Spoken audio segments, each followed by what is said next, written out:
നമസ്കാരം. ഹലോ ഡോക്ടറിലേക്ക് എല്ലാ പ്രേക്ഷകർക്കും സ്വാഗതം. പ്രമേഹത്തിന്റെ സങ്കീർണതയെക്കുറിച്ചാണ് ഹലോ ഡോക്ടറുടെ ഇന്ന് നമ്മൾ സംസാരിക്കുന്നത്. നമുക്കൊപ്പമുള്ളത് കോട്ടയം പാമ്പാടി താലൂക്ക് ഹെഡ് ക്വാർട്ടേഴ്സ് ആശുപത്രിയിലെ കൺസൾട്ടന്റ് ഫിസിഷ്യനും അതുപോലെ തന്നെ ഡയബറ്റോളജിസ്റ്റുമായിട്ടുള്ള ഡോക്ടർ അഞ്ജു റോസ് ജോർജ് ആണ്. ഡോക്ടർ, ഹലോ ഡോക്ടറിലേക്ക് സ്വാഗതം. ഡോക്ടർ, പ്രമേഹത്തിന്റെ സങ്കീർണതകൾ എന്തെല്ലാമാണ്, അതുപോലെ തന്നെ അതിന്റെ അപകടങ്ങളെക്കുറിച്ചുകൂടി നമുക്ക് അറിയേണ്ടതായിട്ടുണ്ട്.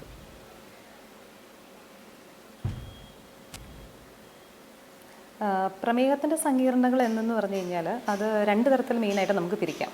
ഒന്ന് അക്യൂട്ട്, പെട്ടെന്നുണ്ടാവുന്നതും പെട്ടെന്ന് തന്നെ റിക്കവർ ആവുന്നതുമുള്ള സങ്കീർണതകളുണ്ട്.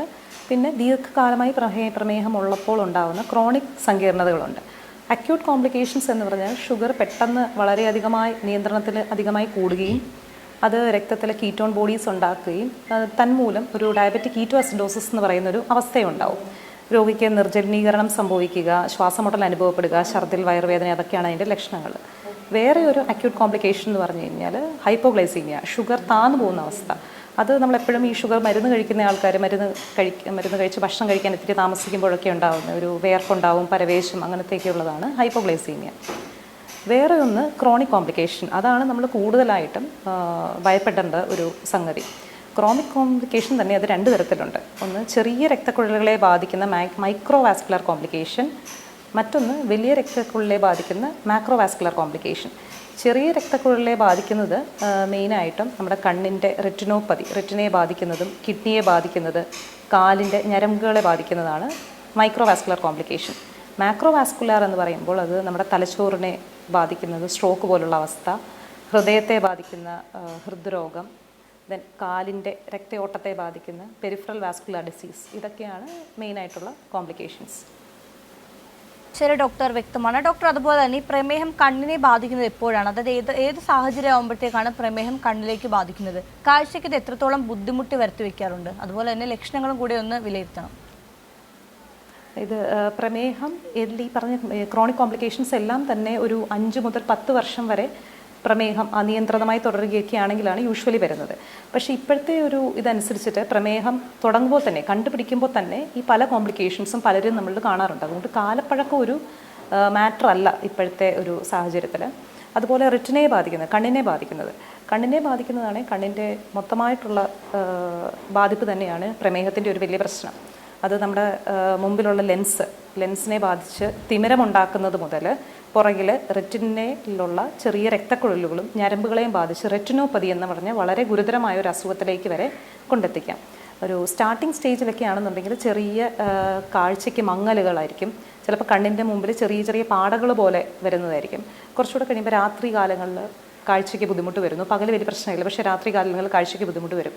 നമ്മൾ ഈ ലക്ഷണങ്ങളൊന്നും നോക്കാതിരിക്കുകയാണെന്നുണ്ടെങ്കിൽ ചിലപ്പോൾ പെട്ടെന്നൊരു ദിവസം ഫുൾ കാഴ്ച അങ്ങ് പോകുന്ന അവസ്ഥ, റെറ്റിനൽ ഡിറ്റാച്ച്മെൻ്റ് എന്ന് പറഞ്ഞൊരവസ്ഥയിലേക്ക് വരെ വരാം.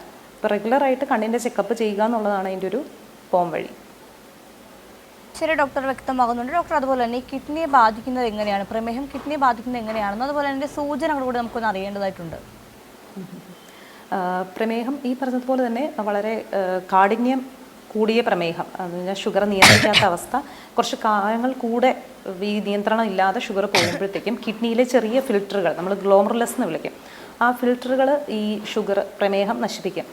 ഫിൽറ്ററുകൾ നശിച്ചതോടുകൂടി ഫിൽറ്റർ ഇല്ലാതാവുകയും മൂത്രത്തിൽ ആൽബുമിൻ പൊയ്ക്കൊണ്ടിരിക്കുകയും ചെയ്യും. ആദ്യം ചെറിയ ചെറിയ രീതിയിൽ ആൽബുമിൻ പൊയ്ക്കൊണ്ടിരുന്ന വളരെയധികം കുറച്ച് സമയത്തിനുള്ളിൽ തന്നെ അത് വളരെയധികം അളവ് കൂടുകയും ചെയ്യും. ഈ തുടക്കത്തിൽ ഈ ആൽബുമിൻ പോകുന്നത് ആണ് മൂത്രത്തിൽ പതയായിട്ട് ലക്ഷണങ്ങളായിട്ട് കാണുന്നത്. പക്ഷേ ഈ ആൽബുമിൻ കൂടിക്കൂടി അത് കിഡ്നിയിൽ ശരിക്കും ഒരു കിഡ്നി ഫെയിലിയറിലോട്ട് കൊണ്ടെത്തിക്കും. കിഡ്നി ഫെയിലിയറിലോട്ടാവുമ്പോഴാണ് ഈ രക്തത്തിൽ ക്രിയാറ്റിൻ്റെ അളവ് കൂടുകയും ബാക്കി ഗുരുതരമായിട്ടുള്ള ലക്ഷണങ്ങൾ വരികയും ചെയ്യുന്നത്.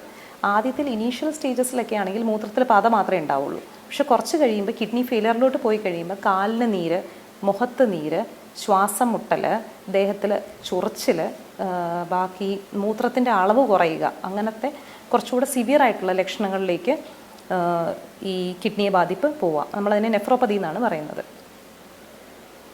ശരി ഡോക്ടർ, ഇപ്പോൾ കിഡ്നിയുടെ പ്രവർത്തനത്തെ എത്രത്തോളം തകരാറിലാക്കും എന്നതുകൂടെ നമുക്ക് അറിയേണ്ടതായിട്ടുണ്ട്. കിഡ്നീൻ്റെ ഈ പറഞ്ഞതുപോലെ തന്നെ ആദ്യം ഈ ചെറിയ രീതിയിൽ മൈക്രോ ആൽബുമിനൂറിയ എന്ന് പറഞ്ഞൊരവസ്ഥ വന്നിട്ട് ക്രമേണ കിഡ്നി ക്രിയാറ്റിൻ കൂടുകയും അത് വളരെയധികം ഡാമേജ് ആവുകയും നമുക്കൊരു ഡയാലിസിസ് വേണ്ടി വരുന്നൊരു സ്റ്റേജിലോട്ട് എത്തിക്കുകയും ചെയ്യും. നമ്മളിപ്പോൾ തന്നെ ഡയാലിസിസ് എടുക്കുന്ന രോഗികളെ നോക്കിക്കഴിഞ്ഞ് കഴിഞ്ഞാൽ ഒരു 90% അത് ഈ ഷുഗർ പ്രമേഹം മൂലം ഈ കരൾ രോഗം ബാധിച്ചവർ തന്നെയാണ്. അപ്പോൾ അതൊരു സിമ്പിൾ കാര്യമല്ല ഷുഗർ കിഡ്നിയെ ബാധിക്കുക എന്നുള്ളത്. ഡയാലിസിസ് വേണ്ടി വന്നേക്കാവുന്ന ഒരു സ്റ്റേജിലോട്ട് എത്തിക്കാൻ പൊട്ടൻഷ്യൽ ഉള്ളൊരു അസുഖമാണ് ഈ ഷുഗറിന് കിഡ്നിയെ ബാധിക്കുക എന്നുള്ളത്. ഡോക്ടർ, അതുപോലെ തന്നെ ഹൃദയാരോഗ്യത്തെ ബാധിക്കുന്നത് എങ്ങനെയാണ് ഈ പ്രമേഹം? അതുപോലെ നമുക്കിത് എങ്ങനെ തിരിച്ചറിയാൻ സാധിക്കും? അതൊരു ഈ പ്രമേഹം എന്ന് പറയുന്നത് തന്നെ ഒരു നമ്മൾ കാർഡിയാക് ഈക്വാലൻ്റ് എന്നാണ് നമ്മളിപ്പോൾ പറയുന്നത്. ഹൃദ്രോഗം ഉള്ളതുപോലെ തന്നെയാണ് പ്രമേഹം ഉണ്ടെന്ന് പറയുന്നത്. കാരണം ഈ പ്രമേഹമുള്ളവരിൽ ഹൃദ്രോഗം ഉണ്ടാകാനുള്ള സാധ്യത ഒരു 2 to 5 ടൈംസ് ആണെന്നാണ് നമ്മൾ പറയുന്നത്. അതുപോലെ തന്നെ ഈ പ്രമേഹമുള്ളവരിൽ പലപ്പോഴും ഈ സാധാരണ ആൾക്കാരിൽ ഹൃദ്രോഗം ഉണ്ടാകുന്ന പോലത്തെയുള്ള ലക്ഷണങ്ങളൊന്നും കാണാറില്ല.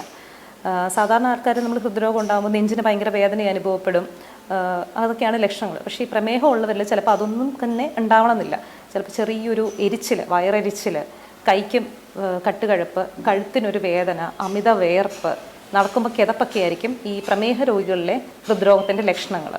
അപ്പം അതുപോലത്തെ ഒരു ലക്ഷണങ്ങൾ അവഗണിച്ച് കഴിഞ്ഞ് കഴിഞ്ഞാൽ ഒരു ഹാർട്ട് അറ്റാക്ക് പോലെ ഉള്ളൊരു അവസ്ഥയിലേക്ക് ഈ ഹൃദ്രോഗം നമ്മളെ കൊണ്ടെത്തിക്കും.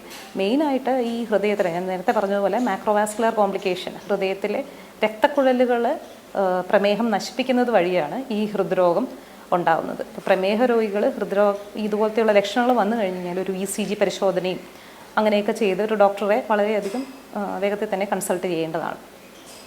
ഈ പ്രമേഹ രോഗികളിൽ കാണുന്ന ലക്ഷണങ്ങൾ എന്തെല്ലാമാണ്? നമുക്ക് പെട്ടെന്ന് കാണുമ്പോഴത്തേക്കും അവർക്ക് പ്രമേഹം ഉണ്ട് എന്ന് തിരിച്ചറിയാൻ സാധിക്കുന്ന രീതിയിൽ എന്തെങ്കിലും ലക്ഷണങ്ങൾ ഉണ്ടാവും അവർക്ക്? പ്രമേഹം കണ്ടുപിടിക്കുന്നതിൻ്റെയാണോ? അതായത് ലക്ഷണങ്ങൾ കണ്ടുപിടിക്കുന്ന പുതിയതായിട്ടൊരു രോഗി പ്രമേഹം ഇപ്പം നമ്മൾ വെറുതെ ഒരു രോഗിയെ നോക്കിക്കഴിഞ്ഞാൽ നമ്മുടെ ഒരു ഇന്ത്യക്കാരിൽ, അതായത് സൗത്ത് ഏഷ്യൻസിൽ പ്രമേഹം ഉണ്ടാകാനുള്ള സാധ്യതകൾ വളരെ കൂടുതലാണ്. പ്രത്യേകിച്ച് നമുക്കിപ്പോൾ ഷുഗർ ഉണ്ടാവുന്നത് നമ്മൾ സംശയം തോന്നേണ്ടത് ആർക്കൊക്കെയാണെന്ന് വെച്ച് കഴിഞ്ഞാൽ റിസ്ക് കൂടുതലുള്ള ആൾക്കാർ. ഒന്ന്, നമുക്ക് പാരമ്പര്യമായിട്ടുണ്ട്, നമ്മുടെ പേരൻസിന് ആർക്കെങ്കിലും ഷുഗർ ഉണ്ടായിരുന്നെങ്കിൽ നമുക്ക് അതിനുള്ള റിസ്ക് ഭയങ്കര കൂടുതലായിരിക്കും. അങ്ങനെയുള്ളവർ പ്രത്യേകം ശ്രദ്ധിക്കുക, റെഗുലറായിട്ട് ബ്ലഡ് ചെക്കപ്പുകളൊക്കെ ചെയ്യുക. വേറെ ഒന്ന്, ഈ ഗർഭകാലത്ത് ഷുഗർ ഉണ്ടായിട്ടുള്ള സ്ത്രീകൾ പിൽക്കാലത്ത് അവർക്ക് ഗർഭകാലത്ത് ഉണ്ടാവും, പിന്നെ അത് കഴിഞ്ഞ് നോർമലാവും. അവർ ഭയങ്കര കെയർഫുൾ ആയിരിക്കണം. പിൻകാലത്ത് അവർക്ക് ഷുഗർ ഉണ്ടാകാനുള്ള സാധ്യതയുണ്ടാവും. ഇതുപോലുള്ള ആൾക്കാർ, അല്ലെങ്കിൽ തന്നെ നോർമൽ പോപ്പുലേഷൻ, നമുക്ക് സൗത്ത് ഏഷ്യൻസിന് റിസ്ക് കൂടുതലാണ്. അപ്പോൾ അതുപോലുള്ള ആൾക്കാരിലെ ലക്ഷണങ്ങൾ എന്ന് പറയുമ്പോൾ ഒന്ന്, അമിതമായ വിശപ്പ്, അമിതമായ ദാഹം. അപ്പം അമിതമായ വിശപ്പും അമിതമായ ദാഹവും ഉണ്ടാവും. എപ്പോഴും മൂത്രം പോകണമെന്നുള്ളൊരവസ്ഥ, ഇടയ്ക്ക് പോളിയൂറിയ നമ്മൾ പറയും, ഇടയ്ക്കിടയ്ക്ക് യൂറിൻ പാസ് ചെയ്യാനുള്ളൊരു കണ്ടീഷൻ. ഇപ്പം ഈ അമിതമായ വിശപ്പുണ്ട്, എല്ലാ ഭക്ഷണവും കഴിച്ചാൽ തന്നെ ആൾ മെലിയായിരിക്കും ചെയ്യുക, ശരീരത്തിൽ ഭയങ്കര ക്ഷീണമായിരിക്കും. പിന്നെ ഉണ്ടാകുന്നൊരു പ്രശ്നം എന്ന് പറഞ്ഞാൽ ശരീരത്തിലെ പൂപ്പൽ ബാധകൾ.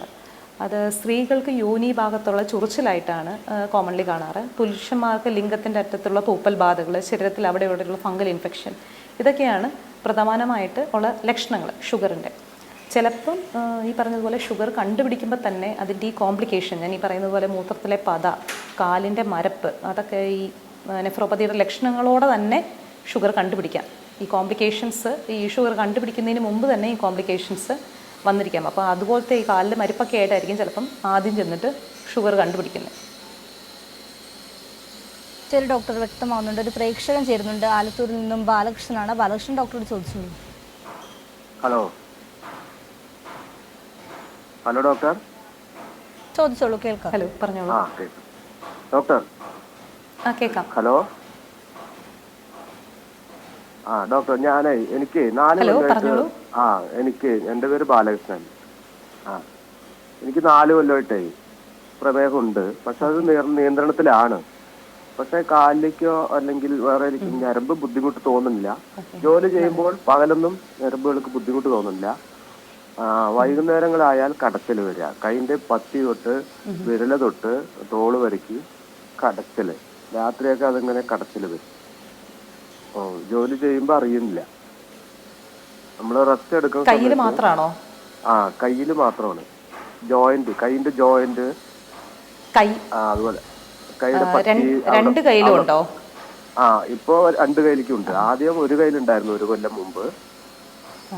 ഇപ്പൊ രണ്ട് കൈലിക്കുണ്ട്. ജോലി ചെയ്യുമ്പോൾ അറിയില്ല. നമ്മൾ ഉറക്കത്തിൽ ഒരുറക്കം കഴിഞ്ഞ് പാതിരാത്രി ആവുന്ന സമയത്ത് ഈ കൈ ഇങ്ങനെ കടച്ചിൽ വരും.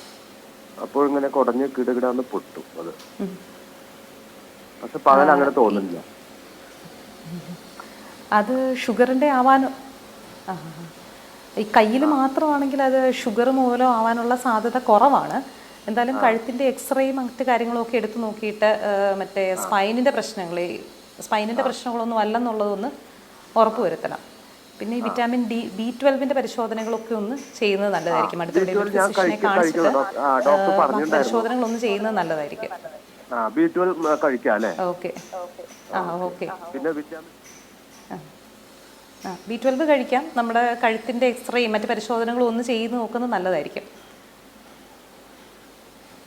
പൊതുവേ ഈ ന്യൂറോപ്പതി എന്ന് പറയുന്നത് കാലിലാണ് പൊതുവേ കാണുന്നത്. അത് കഴിഞ്ഞിട്ടാണ് കയ്യിലോട്ട് സാധാരണഗതിയിൽ കാണാറുള്ളത്. ഇപ്പം ഞരമ്പുകളെ ബാധിക്കുന്നത് എങ്ങനെയാണ്? അതിന്റെ ലക്ഷണങ്ങൾ കൂടി നമുക്ക് അറിയേണ്ടതായിട്ടുണ്ട്.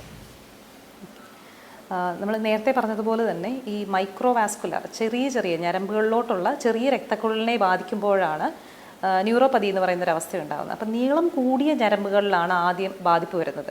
അപ്പം നീളം കൂടിയ ഞരമ്പുകൾ പൊതുവെ കാലിലോട്ടുള്ള ഞരമ്പുകളാണ് തലച്ചോറിൽ നിന്ന് ഏറ്റവും നീളം കൂടുതൽ. അപ്പോൾ കാലിലാണ് ഈ ന്യൂറോപ്പതിയുടെ ലക്ഷണങ്ങൾ ആദ്യം തന്നെ യൂഷ്വലി കാണുന്നത്. അപ്പോൾ നമ്മുടെ കാലിൻ്റെ വിരലുകളുടെ അറ്റത്ത് ചെറിയ പുകച്ചിലുകൾ, പിന്നു കുത്തുന്നത് പോലുള്ള അവസ്ഥകൾ, ഈ വേദന വരുമ്പോൾ ഭയങ്കര വേദനയായിട്ട് അനുഭവപ്പെടുന്നത്, അതൊക്കെ ഷോക്ക് അടിക്കുന്ന പോലത്തെയുള്ള സെൻസേഷൻസ് ആദ്യം വിരലിൽ തുടങ്ങി മുകളിലോട്ട് കയറുകയാണ് സാധാരണഗതിയിലാവുന്നത്. വേറൊരു പ്രധാനമായിട്ടുണ്ടാകുന്ന പ്രശ്നം എന്ന് പറഞ്ഞു കഴിഞ്ഞാൽ മരപ്പാണ്. അപ്പം ഇതുപോലെ പുകച്ചിലല്ലാതെ മരപ്പ് വന്നു കഴിയുമ്പോൾ അതാണ് കുറച്ചുകൂടെ ഡേഞ്ചറസ് ആയിട്ടുള്ളത്. കാലിൽ ഇപ്പം വേദനിച്ചാലോ തൊട്ടാലോ ഒന്നും അറിയാത്തൊരവസ്ഥ. അത് ക്രമേണ ആ ഒരു വിരലിൽ നിന്ന് തുടങ്ങി പാദത്തിലായി മുട്ടുവരെ വ്യാപിക്കാനും ക്രമേണ കയ്യിലോട്ട് പോകാനും ഉള്ളൊരു ചാൻസ് ഉണ്ട്. അത് കുറച്ചുകൂടെ പ്രോഗ്രസ് ചെയ്ത് കഴിയുമ്പോൾ കാലിൽ നിന്ന് ചെരുപ്പൊന്നും ഊരിപ്പോകാൽ ചിലപ്പോൾ പേഷ്യൻസ് അറിയില്ല. ചെരുപ്പ് ഊരിപ്പോകാൻ അറിയില്ല. കാലിൻ്റെ മസിൽസിലോട്ടുള്ള ഞരമ്പിൻ്റെ ക്ഷതം കാരണം കാലിൻ്റെ മസിൽസ് വീക്കാകുകയും വിരലുകളുടെ ആകൃതിക്ക് മാറ്റം സംഭവിക്കുകയും നമ്മൾ ഈ വിരൽ ചിലർക്ക് ഇങ്ങനെ മടങ്ങിയിരിക്കുകയും പിന്നെ ഒരു കാലിൻ്റെ ആർച്ചിനൊക്കെ പ്രശ്നം വരും. അപ്പോൾ കാലിൻ്റെ ആകൃതിക്ക് മൊത്തത്തോടൊരു പ്രശ്നം വരാനുള്ള സാധ്യതയുണ്ട്. അപ്പോൾ ഇങ്ങനെ വരുമ്പോൾ എന്താ കുഴപ്പമെന്ന് വെച്ച് കഴിഞ്ഞാൽ ചെറിയ എന്തെങ്കിലുമൊക്കെ ഒരു തട്ടലും മുട്ടലും നോർമൽ ഫുട്വെയർ ഒന്നും ആൾക്ക് പറ്റുന്നുണ്ടാവില്ല. കാരണം ഈ വിരലിങ്ങനെ മടങ്ങിയിരിക്കുന്നതുകൊണ്ട്. അപ്പോൾ ഈ ഫുട്വെയർ ചെരുപ്പ് ഉപയോഗിക്കുമ്പോൾ തന്നെ ചെരുപ്പ് മൂലമുള്ള പ്രശ്നങ്ങൾ വരാം. പിന്നെ കാലെവിടെയെങ്കിലും തട്ടിയാലൊന്നും മുറിവ് പറ്റിയാലൊന്നും അറിയുന്നുണ്ടാവില്ല. അപ്പോൾ ഈ ഞരമ്പുകളുടെ പ്രശ്നം ഒരു വശത്തുണ്ട്. വേറൊരു കുഴപ്പം എന്ന് പറഞ്ഞു കഴിഞ്ഞാൽ ഈ നമ്മൾ രക്തക്കുഴൽ ബ്ലോക്ക് ആവുമെന്ന് പറഞ്ഞല്ലോ. അപ്പം കാലിലെ രക്തയോട്ടവും കുറവായിരിക്കും. അപ്പം എന്തെങ്കിലും ചെറിയ മുറിവുകൾ വന്നു കഴിഞ്ഞാൽ അത് കരിയാനുള്ള ഒരു കാലപ്പഴക്കവും താമസവും ഒക്കെ ഉണ്ടാവാൻ സാധ്യതയുണ്ട്. ശരി ഡോക്ടർ, വ്യക്തമാണ്. ഒരു പ്രേക്ഷകൻ നമ്മളോട് ചേരുന്നുണ്ട്. തൃശ്ശൂരിൽ നിന്ന് ബിജു ആണ്. ബിജു, ഡോക്ടറോട് ചോദിച്ചോളൂ. നമസ്കാരം സാറേ. ഹലോ ഹലോ നമസ്കാരം. എൻ്റെ ഒരു ബിജു എന്നാണ്. ഞാൻ യൂറിൻ ചെക്ക് ചെയ്തിരുന്നു, ഷുഗർ ചെക്ക് ചെയ്തിരുന്നു കഴിഞ്ഞ ഡിസംബർ 15-ാം തീയതി. അപ്പോൾ ഭക്ഷണം കഴിക്കുന്നതിന് മുന്നേ 97 കഴിച്ചതിന് ശേഷം 107. പക്ഷെ എൻ്റെ പ്രശ്നം എന്ന് വെച്ചാൽ ഇങ്ങനെ ക്ലോസറ്റ് ഇങ്ങനെ മൂത്ത് കഴിക്കുമ്പോൾ കുറേശ്ശെ പത കാണിക്കും. മാത്രമല്ല ശരീരത്തിന് ഇടയ്ക്ക് ഇങ്ങനെ തന്നു. അപ്പോൾ അലർജിയിൽ വന്നിട്ട് മരുന്ന് തന്നു, ഒരു ഗുളിക തന്നു താലൂക്ക് ആസ്പത്രിയിൽ. അത് കഴിച്ചു, അത് കുറഞ്ഞു. പക്ഷെ എന്നെ സംബന്ധിച്ച് ഇവന് ഈ ഇത് കണ്ടപ്പോൾ ഇപ്പോൾ TV-യിൽ കണ്ടപ്പോൾ ചെറിയൊരു ഭയം വന്നു. അതുകൊണ്ടാണ് ഇപ്പം ഞാൻ വിളിച്ചത്. അപ്പോൾ പിന്നെ മാത്രമല്ല ഇടയ്ക്കിടയ്ക്ക് മൂത്രം പോകുന്നുണ്ട്. ഞാൻ ഇടയ്ക്ക് എത്ര വർഷമായി ഷുഗർ തുടങ്ങിയിട്ടും ഇടയ്ക്കൊക്കെ ചെക്ക് ചെയ്യുമ്പോൾ ഇതാണ് കാണിക്കുന്നത്. ഇപ്പോൾ ഷുഗർ ഉണ്ടോന്നാണ്. ഇപ്പം നോർമലാണെന്നാണ് എന്നോട് ലാബറട്ടറിക്കാർ പറയാറ്. 97. ഭക്ഷണം കഴിക്കലും മുന്നേ 97. ഭക്ഷണം കഴിക്കലും മുന്നേ 97 കാണിക്കണത്. ഭക്ഷണം കഴിച്ചതിന് ശേഷം 97. എത്ര കാലമായി ഷുഗർ തുടങ്ങിയിട്ട്? ഷുഗർ തുടങ്ങിയിട്ട് ഇത് നോർമൽ. എന്നോട് പറഞ്ഞത് ഷുഗർ ഇല്ലാന്നാണ് പറഞ്ഞത്. ഷുഗറിന് പകത് പോകുന്നിട്ട് ഇപ്പൊ എനിക്കൊരു 2-3 മാസമായി പോകും. അല്ല, ഇതിപ്പോ ഷുഗറിന് മരുന്ന് കഴിക്കുന്നുണ്ടല്ലോ? ഇല്ല, ഞാൻ കഴിക്കുന്നില്ല, ഒന്നും കഴിക്കുന്നില്ല. മരുന്ന് കഴിക്കുന്നുണ്ടല്ലോ? ഞാൻ ഷുഗറിനെ കഴിക്കുന്നില്ല. ഷുഗർ നോർമലാന്ന് എന്നോട് പറയുന്നത്. ഞാൻ ഡോക്ടറെ ഷുഗർ ഇല്ലാത്ത ആളാണല്ലേ? അതെ. ഇത് ഷുഗർ ഇല്ല എനിക്ക്. 97 ഷുഗർ യൂറിനിൽ പത കണ്ടിട്ടാണ് വിളിച്ചത്. ഓക്കെ, യൂറിനിൽ പത കണ്ടിട്ടാണ് വിളിക്കുന്നത്. യൂറിനിൽ പത വരുന്നത് എന്തുകൊണ്ടാണെന്നുള്ളത് ആദ്യം ഇല്ല, ഇപ്പം ഷുഗറിൻ്റെ ഇപ്പം ഈ വാല്യൂസ് പറയുമ്പോഴത്തേക്കും ഇത് അനുസരിച്ച് ഷുഗർ ഇല്ലെന്നുള്ളതാണ് നമുക്ക് കാണുന്നത്. ഇപ്പോൾ ഫാസ്റ്റിങ് 100 താഴെയും ഭക്ഷണത്തിന് ശേഷമുള്ളതൊരു 140 താഴെയാണ് നമ്മൾ ഷുഗർ ഇല്ലെന്ന് തന്നെയാണ് അനുമാനിക്കുന്നത്. ബാക്കി യൂറിൻ പോകുന്നതിൽ പതയുണ്ടെന്നുള്ളത്, അത് എന്തുകൊണ്ടാണ് പതയെന്നുള്ളത് നമ്മൾ കണ്ടുപിടിക്കണം. അപ്പോൾ അത് അടുത്തുള്ള ഒരു ഫിസിഷ്യനെ കാണിച്ചിട്ട് യൂറിൻ റുട്ടീൻ ടെസ്റ്റ് ചെയ്യുകയും യൂറിനകത്ത് ആൽബുമിൻ്റെ അംശങ്ങളുണ്ടോ എന്നുള്ളത് നിർണ്ണയിക്കുകയും ചെയ്യണം. അപ്പം ചിലരിൽ അത് നോർമലായിട്ട് ചിലപ്പം ഒന്നും ഉണ്ടാവില്ല, ഒരു പതയ ജസ്റ്റ് തോന്നുന്നുണ്ടാവുള്ളൂ. അപ്പം യൂറിൻ റുട്ടീൻ നോക്കിയാൽ മാത്രമേ നമുക്കത് ഫർദർ പറയാൻ പറ്റുള്ളൂ. അങ്ങനെ പ്രശ്നങ്ങളൊന്നും ഇല്ലെങ്കിൽ പിന്നെ അതിനെപ്പറ്റി വറി ചെയ്യേണ്ട കാര്യമില്ല. ശരി ഡോക്ടർ, പ്രേക്ഷകന് വ്യക്തമായി മനസ്സിലാക്കുന്നു. ഡോക്ടർ, നമ്മൾ നേരത്തെ സംസാരിച്ചത് പ്രമേഹത്തിനെ കുറിച്ചായിരുന്നല്ലോ. അപ്പോൾ ഈ പ്രമേഹം കാലിനെ ബാധിക്കുന്ന രീതി ഡോക്ടർ പറഞ്ഞിരുന്നു. അങ്ങനെയാണെങ്കിൽ ഈ അവസ്ഥ എത്രത്തോളം ഗുരുതരകരമാണ്? കാലിനെ ബാധിക്കുന്ന അവസ്ഥ വളരെയധികം ഗുരുതരമാവാൻ സാധ്യതയുണ്ട്. ഇപ്പം നമ്മൾ ആദ്യം പറഞ്ഞതുപോലെ ഈ ഞരമ്പിൻ്റെ പ്രശ്നം കാരണം ആൾക്ക് എന്തെങ്കിലും ചെറിയ മുറിവുകൾ വന്നാൽ അറിയുന്നുണ്ടാവില്ല. അപ്പോൾ ചെറിയ ചെറിയ മുറിവുകൾ വരികയും നമ്മളത് ശ്രദ്ധിക്കാതിരിക്കുകയും ചിലപ്പോൾ അത് പഴുക്കാൻ ചാൻസ് ഉണ്ട്. അപ്പോൾ പഴുത്ത് വന്നു കഴിയുമ്പോൾ ഈ രക്തയോട്ടം കുറവായത് കാരണം അത് കരിയില്ല. അപ്പോൾ ഈ പഴുപ്പ് കൂടിക്കൊണ്ടിരിക്കുകയും ചിലപ്പോൾ അത് അസ്ഥിയിലോട്ട് പോവാം, അസ്ഥിയിലോട്ടും ബാധിക്കാം. ക്രമേണ കാലിൽ ഈ ഡയബറ്റിക് ഫുട്ട് എന്ന് പറയുന്നൊരു അവസ്ഥയുണ്ട്. ഈ സെൻസേഷൻസ് കുറവും രക്തയോട്ടം കുറവുമുള്ള മുറിവുകൾ ഉണ്ടാകുമ്പോഴാണ് നമ്മളത് ഡയബറ്റിക് ഫുട്ട് എന്ന് പറയുന്നത്. അപ്പോൾ അങ്ങനെ വരും. അസ്ഥിയിലോട്ടൊക്കെ ബാധിച്ചു കഴിഞ്ഞാൽ ക്രമേണ ഈ കാൽ വിരലുകൾ മുറിച്ച് മാറ്റുക, കാൽ പത്തി മുറിച്ച് മാറ്റുക, മുട്ടിൻ്റെ താഴോട്ട് മുറിച്ച് മാറ്റുക, അങ്ങനെ വളരെ ഗുരുതരമായ ഒരു കണ്ടീഷൻസിലോട്ട് ഇത് പോകേണ്ടി വരും. ആംപുട്ടേഷൻ എന്ന് പറയുന്ന പേഷ്യൻറ്റിൻ്റെ പിന്നെയുള്ള ലൈഫിലോട്ട് അത് ഭയങ്കര ഒരു ബുദ്ധിമുട്ടുണ്ടാക്കുന്ന ഒരു അവസ്ഥയാണ് ഈ അവയവം മുറിച്ച് മാറ്റുക എന്നുള്ളത്. ശരി ഡോക്ടർ, വ്യക്തമാകുന്നുണ്ട്. ഡോക്ടർ, അതുപോലെ തന്നെ പ്രധാനപ്പെട്ട ഒരു കാര്യം, അതുപോലെ ഒരുപാട് പേർക്ക് സംശയമുള്ളൊരു കാര്യമാണ്, ഈ പ്രമേഹം കൂടിയാൽ ഓർമ്മക്കുറവ് വരാൻ ചാൻസ് ഉണ്ടോ? അങ്ങനെ, അതായത് ഈ അൽഷിമേഴ്സ് രോഗത്തിന് സാധ്യത എത്രത്തോളമാണ്? നമ്മുടെ നിത്യജീവിതത്തിൽ ഇപ്പം ഒരു ഭൂരിഭാഗം പേര് നോക്കിയാലും അവർക്കൊക്കെ പ്രമേഹം ഉണ്ടെന്നാണ് മനസ്സിലാക്കാൻ സാധിക്കുന്നത്. അങ്ങനെയാണെങ്കിൽ ഓർമ്മക്കുറവ് ഈ രോഗത്തിന് എത്രത്തോളം ബാധിക്കുന്നുണ്ട്? ഈ പ്രമേഹം അൺകൺട്രോൾഡ് ആവുമ്പോഴാണ്, അനിയന്ത്രിതമായിരിക്കുമ്പോഴാണ് പല പല പ്രശ്നങ്ങളും വരുന്നത്. അപ്പം ചെറിയ ശ്രദ്ധക്കുറവ്, ചെറിയ ഓർമ്മക്കുറവുകൾ മുതൽ ഈ ഡിമെൻഷ്യ, മറവി രോഗം വരെ വരാനുള്ള സാധ്യതയുണ്ട്. അൾഷിമേഴ്സ് ഇപ്പം നമ്മൾ ടൈപ്പ് 4 ഡയബറ്റീസ് ആയിട്ടാണ് കൺസിഡർ ചെയ്യുന്നത്. കാരണം ഈ പ്രമേഹമുള്ളവരിൽ ഇത് അൾഷിമേഴ്സ് രോഗത്തിലോട്ട് പോകാനുള്ള സാധ്യത വളരെയധികം കൂടുതലാണ്. അപ്പം ഈ പ്രമേഹം കൺട്രോൾ ചെയ്യുന്നത് വഴി നമുക്ക് കുറേയൊക്കെ ഈ മറവി രോഗത്തെ നമുക്ക് തടുത്തു നിർത്താനായിട്ട് പറ്റും. അതുപോലെ ചെറിയ ഓർമ്മക്കുറവിൻ്റെ ഒരു ലക്ഷണങ്ങളോ അങ്ങനെ എന്തെങ്കിലുമൊക്കെ തുടങ്ങുകയാണെങ്കിൽ നമുക്ക് ന്യൂറോളജിസ്റ്റിനെ കണ്ടിട്ട് ഇതിൻ്റെ ടെസ്റ്റുകൾ ചെയ്ത് നമുക്കിങ്ങനെ അൾഷിമേഴ്സിലോട്ട് പോകുന്ന രോഗമാണോ ഉള്ളതെന്നൊക്കെ നിർണ്ണയിക്കാൻ ഉള്ള സംവിധാനമുണ്ട്. അതിന് നേരത്തെ തന്നെ നമുക്ക് മുൻകരുതലുകൾ എടുക്കാവുന്നതാണ്. ശരി ഡോക്ടർ, വ്യക്തമാകുന്നുണ്ട്. ഡോക്ടർ, നമ്മളോട് ഒരു പ്രേക്ഷകൻ ചേരുന്നുണ്ട്. വടകരയിൽ നിന്നും രാഘവനാണ്. രാഘവൻ, ഡോക്ടറോട് ചോദിച്ചോളൂ. ഹലോ ഡോക്ടറെ, ഞാൻ വടകരയിൽ നിന്നാണ് വിളിക്കുന്നത്. എൻ്റെ ബൈപ്പാസ് ഓപ്പറേഷൻ കഴിഞ്ഞിന് 2014 കഴിഞ്ഞ്. രണ്ടാമത്തെ എനിക്ക് വരാൻ സാധ്യതയുണ്ടോ? എനിക്കിപ്പോൾ 286 ഷുഗർ.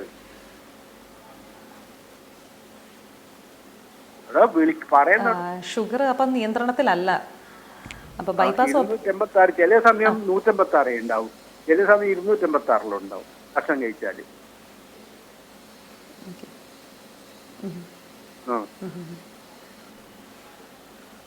ഹൃദ്രോഗം ഇനിയും വരാൻ ഉണ്ടോന്നുള്ളതാണോ ചോദിച്ചേ?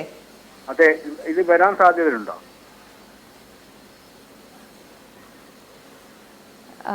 ഇനിയും വരാൻ സാധ്യതയുണ്ട്. നമ്മൾ ബൈപ്പാസ് ഓപ്പറേഷൻ കഴിഞ്ഞാലും പുതിയ രക്തക്കുഴലുണ്ടെങ്കിലും അതിനുള്ള മരുന്നുകൾ സ്ഥിരമായി കഴിക്കുന്നുണ്ടെങ്കിലും ഷുഗർ നിയന്ത്രിച്ചില്ലെങ്കിൽ പഴയതുപോലെ തന്നെ ഈ പുതിയതായിട്ട് വെച്ചിരിക്കുന്ന രക്തക്കുഴലുകളിൽ ബ്ലോക്ക് ഉണ്ടാവാനുള്ള ചാൻസ് ഉണ്ട്. അപ്പം ഷുഗർ ഒരു സ്ട്രിക്റ്റായിട്ട് കൺട്രോൾ ചെയ്യുക എന്നുള്ളതാണ് അതിൻ്റെ ഒരു മാർഗം. അപ്പം ഡോക്ടറെ കാണിച്ച് അതിൻ്റെ ഗുളികയുടെ ഡോസ് കൃത്യമായിട്ട് വ്യക്തതപ്പെടുത്തുക. ഡയറ്റിൻ്റെ എന്തെങ്കിലും പ്രശ്നങ്ങളാണോ, എക്സസൈസിൻ്റെ പ്രശ്നങ്ങളാണോ ഉള്ളതെന്നൊന്ന് നിർണ്ണയിച്ചിട്ട് അത് കറക്റ്റാക്കി കഴിഞ്ഞ് കഴിഞ്ഞാൽ ഷുഗർ നമ്മൾ ഫാസ്റ്റിങ്ങിൽ ഇപ്പം എത്ര വയസ്സായി?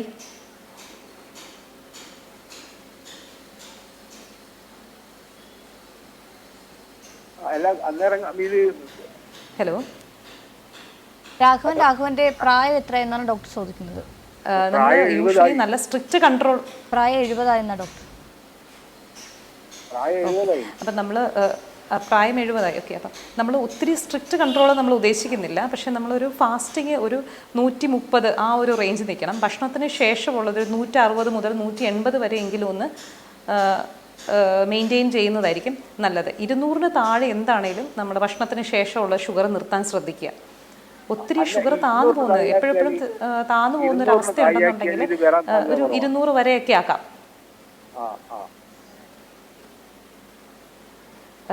നമുക്കെല്ലാം ചാൻസസേ പറയാൻ പറ്റുള്ളൂ. 200 സാധ്യതയാണെങ്കിൽ സാധ്യത കുറവാണ്. ഷുഗർ കൂടി നിൽക്കുന്നതിനേക്കാളും സാധ്യതകൾ കുറവായിരിക്കും ഷുഗർ കുറഞ്ഞു നിൽക്കുമ്പോൾ. പിന്നെ വേറെ ഫാക്ടേഴ്സ് ഉണ്ട്. നമ്മുടെ കൊളസ്ട്രോളിന്റെ അളവ്, നമ്മുടെ ബാക്കി ജീവിതശൈലി, വ്യായാമം, അതെല്ലാം ഉണ്ട്. ഈ ഷുഗർ മാത്രമല്ല അതിനെ നിർണ്ണയിക്കുന്ന ഘടകം. ശരി ഡോക്ടർ, പ്രേക്ഷകനെ വ്യക്തമായി മനസ്സിലാക്കും. കൊളസ്ട്രോൾ തന്നെ നമ്മുടെ ചീത്ത കൊളസ്ട്രോൾ അഥവാ LDL കൊളസ്ട്രോളിന്റെ അളവ് നോക്കണം. ശരി ഡോക്ടർ, പ്രേക്ഷകനെ വ്യക്തമായി മനസ്സിലാക്കുന്നു. ഡോക്ടർ, അതുപോലെ ഒരു പ്രധാനപ്പെട്ട ഒരു ചോദ്യമാണ്, നമ്മൾ ഈ പ്രമേഹം ത്വക്കിനെയും വായയും ബാധിക്കാറുണ്ടോ? അങ്ങനെയാണെങ്കിൽ നമുക്കത് എങ്ങനെ തിരിച്ചറിയാൻ സാധിക്കും? ഈ പ്രമേഹം നമ്മുടെ ത്വക്കിനെ തീർച്ചയായും ബാധിക്കും. പൊതുവേ കണ്ടുവരുന്നതെന്ന് പറഞ്ഞു കഴിഞ്ഞാൽ സ്കിന്ന് ഡ്രൈ ആവുന്ന അവസ്ഥ, വരണ്ട ചർമ്മമാവുന്ന അവസ്ഥയാണ് പൊതുവേ കണ്ടുവരുന്നത്. പിന്നെ ചെറിയ കറുത്ത പാടുകൾ, പ്രത്യേകിച്ച് കാലിൽ കറുത്ത വട്ടത്തിലുള്ള പാടുകൾ കാണാം. ചൊറിച്ചിലുകൾ കൂടുതൽ വരാം. സ്കിൻ ഡ്രൈ ആവുന്നത് കൊണ്ട് തന്നെ ചൊറിച്ചിലുകൾ കൂടുതൽ വരാം. പിന്നെ പ്രധാനമായിട്ടുള്ളൊരു പ്രശ്നം എന്ന് പറഞ്ഞാൽ ഫംഗസ് അണുബാധ, പൂപ്പൽ ബാധ. അത് ശരീരത്തിൽ മൊത്തമായിട്ട് ഈ വട്ടച്ചൊറി പോലെ അങ്ങനെ കാണാം, ഗുഹ്യഭാഗങ്ങൾ കാണാം. പിന്നെ സ്ത്രീകളിൽ ഈ യോനിയുടെ ചുറ്റുമുള്ള ചൊറിച്ചിൽ, വെള്ളപ്പോക്ക്, അതുപോലത്തെ അവസ്ഥകൾ കാണാം. പുരുഷന്മാരിലാണെങ്കിൽ ലിംഗത്തിൻ്റെ അറ്റത്തുള്ള പൂപ്പൽ ബാധ, ചെറിയ പൊടി പോലേക്ക് ഇരിക്കുക, ചൊറിച്ചിൽ വരിക, അതൊക്കെയാണ് കോമൺ ആയിട്ട് നമ്മൾ സ്കിന്നിൽ കാണുന്നത്. നമ്മുടെ വായിൽ ഈ ചെറിയ വായ്പുണ്ണ് പോലത്തെയുള്ള ഇത് വളരെ കൂടുതലായിട്ട് പ്രമേഹ രോഗികളിൽ കാണാറുണ്ട്. മോണരോഗങ്ങൾ വളരെ കൂടുതലാണ്. ഇപ്പം ഷുഗർ കൺട്രോൾ അല്ലെങ്കിൽ മോണരോഗങ്ങൾ, മോണയിൽ നിന്ന് രക്തം വരിക, പഴുപ്പ് വരിക, പല്ലുകൾ പെട്ടെന്ന് ഇളകാൻ ചാൻസ് ഉണ്ട്. അപ്പോൾ ഇതൊക്കെ കൂടുതലായിട്ട് പ്രമേഹ രോഗികളിൽ കണ്ടുവരാറുണ്ട്. ശരി ഡോക്ടർ, അതുപോലെ തന്നെ ഡോക്ടർ, ഈ പ്രമേഹം കേൾവിക്കുറവിനെ ബാധിക്കുന്നുണ്ടോ? കേൾവിക്കുറവിനെ ബാധിക്കാം. നമ്മളതൊരു മേജർ കോംപ്ലിക്കേഷനായിട്ട് നമ്മൾ കൺസിഡർ ചെയ്യുന്നില്ല. പക്ഷേ സ്റ്റിൽ അത് ബാധിക്കാൻ വളരെ സാധ്യതയുണ്ട്. കാരണം ഈ പ്രമേഹം വരുമ്പോൾ നമ്മൾ പറഞ്ഞല്ലോ ചെറിയ രക്തക്കുഴലുകളെ ഒക്കെ ബാധിക്കും. അപ്പോൾ നമ്മുടെ ചെവിയിലോട്ടുള്ള ചെറിയ രക്തക്കുഴലുകളെ ബാധിക്കുന്നത് കാരണം ഞരമ്പിന് തളർച്ചയുണ്ടാവുകയും sensory neural hearing loss, permanent ആയിട്ടുള്ള സെൻസറി ന്യൂറൽ ഹിയറിംഗ് ലോസ് വരാൻ ചാൻസ് ഉണ്ട്. അപ്പോൾ ഇനീഷ്യലി ചെറിയ കേൾവിക്കുറവുകളൊക്കെ ആയിരിക്കും. കുറച്ച് ക്രമേണ പോകുമ്പോൾ ചിലപ്പം കേൾവി പൂർണ്ണമായിട്ട് നഷ്ടപ്പെടുന്ന ഒരു കണ്ടീഷനിലോട്ട് എത്താം. കേൾവിക്കുറവ് മാത്രമല്ല, ഈ ചെവിയിലെ ഞരമ്പിനെ ബാധിക്കുന്നത് കൊണ്ട് തന്നെ ചെറിയ മൂളിച്ച പോലുള്ള ഒച്ചകൾ, ടിനിറ്റസ് എന്ന് നമ്മൾ പറയും, ചെറിയ റിങ്ങിങ് പോലെ, ഈ ബെല്ലടിക്കുന്നത് പോലത്തെ ഒരു ഒച്ച കേൾക്കാം ചിലപ്പം ചിലർക്ക്. പിന്നെ ഇയർ ബാലൻസ് പോകുന്നത് പോലെ, തലയിൽ ചുറ്റിക്കറക്കം, തലകറക്കം, ബാലൻസിൻ്റെ ഇഷ്യൂസ്, അതൊക്കെ ഈ ചെവിയെ ബാധിക്കുന്നത് കൊണ്ട് കാണാറുണ്ട് രോഗികളിൽ. ശരി ഡോക്ടർ, ഡോക്ടർ ഒരു പ്രേക്ഷകൻ ചേർന്നുണ്ട്, കണ്ണൂരിൽ നിന്നും ദാമോദരനാണ്. ദാമോദരൻ ഡോക്ടറോട് ചോദിച്ചോളൂ. അതെ, 3 മാസമായിട്ടാണ് ഇത് കൂടുതലാണെന്ന് പറഞ്ഞിട്ട് കണ്ടുപിടിച്ചത്. ഇപ്പം മരുന്ന് കഴിക്കുന്നുണ്ട്. ഹലോ കേൾക്കുന്നുണ്ട്, ദാമോദരൻ ചോദിച്ചോളൂ. ഇപ്പൊ പിന്നെ ഫാസ്റ്റിങ്ങിൽ 89 ചെയ്യുന്നത്, കിട്ടിയത് 2 ദിവസം മുമ്പേ നോക്കിയപ്പോ. ഫാസ്റ്റിങ്ങിൽ 89 കിട്ടിയത്. പക്ഷെ ഈ ഇടയ്ക്കിടയ്ക്ക് ഈ തല കറക്കം വരുന്നുണ്ട്. അതുപോലെ കാലും പിന്നെ ഇതും കൈയൊക്കെ തളരുന്ന ഒരു രൂപം വരുന്നുണ്ട്.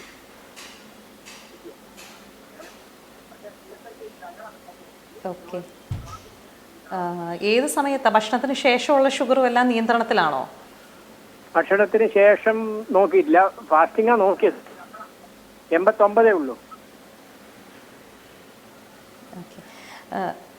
ഓക്കെ. അപ്പം ഇടയ്ക്കിടയ്ക്ക് ഇങ്ങനെ തലകറക്കം വരുമ്പോൾ അത് ഷുഗർ കുറഞ്ഞതിൻ്റെ തന്നെയാണോ? അങ്ങനെയല്ലേ ഉദ്ദേശിക്കുന്നത് ചേട്ടൻ?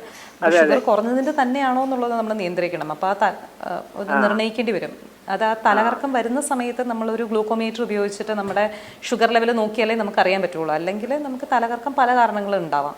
ബാലൻസിന്റെ പ്രശ്നങ്ങൾ വരാം, പ്രഷറിന്റെ വേരിയേഷൻ കൊണ്ടും തലകറക്കം വരാം. അപ്പം 89 ചിലപ്പം ഒരു പരവേശം പോലെ തോന്നുന്നുണ്ടോ? പരവേശം പോലെ തോന്നിയിട്ട് എന്തെങ്കിലും ഭക്ഷണം കഴിച്ചു കഴിഞ്ഞാൽ ശരിയാവുന്ന രീതിയിലുള്ള തളർച്ചയാണോ അത്? അപ്പം എന്തെങ്കിലും യൂഷ്വലി നമ്മൾ ഷുഗർ കുറഞ്ഞു പോകുന്നതിന്റെ ലക്ഷണങ്ങൾ എന്ന് പറഞ്ഞു കഴിഞ്ഞാൽ ഒരു പരവേശം വരും, വേർക്കും, ശരീരം തളരും. അപ്പം നമ്മൾ എന്തെങ്കിലും ഒരു മധുരമുള്ള ഭക്ഷണം അല്ലെങ്കിൽ മധുരം വിട്ട് ഇച്ചിരി കഞ്ഞിവെള്ളമോ അങ്ങനെ എന്തെങ്കിലും കുടിച്ചു കഴിഞ്ഞു കഴിഞ്ഞാൽ നമുക്ക് പെട്ടെന്ന് അത് ബെറ്റർ ആവും. അതാണ് ഷുഗർ കുറഞ്ഞു പോകുന്നതിന്റെ ലക്ഷണം. അങ്ങനെ ഫ്രീക്വന്റ് ആയിട്ട് ഷുഗർ കുറഞ്ഞു പോകുന്നുണ്ടെന്ന് തോന്നിക്കഴിഞ്ഞു കഴിഞ്ഞാൽ നമ്മുടെ ഭക്ഷണമെല്ലാം നല്ല കൃത്യമായിട്ട് തന്നെ നമ്മൾ അങ്ങനെ തോന്നുന്നുണ്ടെങ്കിൽ അങ്ങനെ തോന്നുന്നുണ്ട്, നമ്മുടെ ഭക്ഷണമൊക്കെ കറക്റ്റായിട്ട് ഒരു 3 മണിക്കൂർ കൂടുമ്പം അളവ് കുറച്ച് കഴിക്കാൻ, അങ്ങനത്തെയുള്ള കാര്യങ്ങളൊക്കെ നോക്കിയിട്ടും ഷുഗർ ഇങ്ങനെ കുറഞ്ഞു തന്നെ നിൽക്കുകയാണെങ്കിൽ ഡോക്ടറെ സമീപിച്ചിട്ട് ഗുളികയുടെ ഡോസ് ഇച്ചിരി മോഡിഫൈ ചെയ്ത് കഴിഞ്ഞ് കഴിഞ്ഞാൽ ഇതങ്ങ് ശരിയാവും. ശരി ഡോക്ടർ, പ്രേക്ഷകന് വ്യക്തമായി മനസ്സിലാക്കുന്നു. സമയപരിമിതി മൂലം ഞാനൊന്ന് ഇടപെടുകയാണ്. പ്രമേഹത്തിന്റെ സങ്കീർണതയെക്കുറിച്ചാണ് ഹലോ ഡോക്ടറോട് ഇന്ന് നമ്മൾ സംസാരിച്ചത്. നമുക്കൊപ്പം ഉണ്ടായിരുന്നത് കോട്ടയം പാമ്പാടി താലൂക്ക് ഹെഡ് ക്വാർട്ടേഴ്സ് ആശുപത്രിയിലെ കൺസൾട്ടന്റും ഫിസിഷ്യനും അതുപോലെ തന്നെ ഡയബറ്റോളജിസ്റ്റുമായിട്ടുള്ള ഡോക്ടർ അഞ്ജു റോസ് ജോർജാണ്. ഡോക്ടർ നന്ദി. ഹലോ ഡോക്ടറിന്റെ ഇന്നത്തെ സമയം ഇവിടെ അവസാനിക്കുന്നു.